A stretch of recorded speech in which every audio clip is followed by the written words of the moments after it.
বিশ্বনবীকে জিজ্ঞেস করা হলো আইয়ু আয়াতিন আযামু মিন কিতাবিল্লাহি ইনদাকা নবী, কোরআনের কোন আয়াতটা সবচাইতে বেশি দামি আপনি মনে করেন?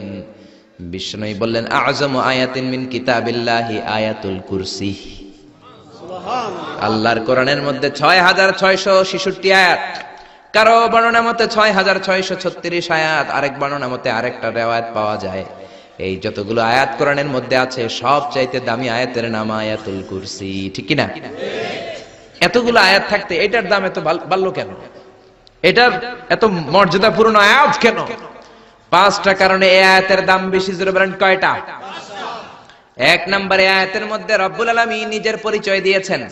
একটা মাত্র আয়াত, কিন্তু এত সুন্দর করে চমৎকার করে রব্বুল আলামিন নিজের পরিচয়টা একটা আয়াতে দিয়েছেন।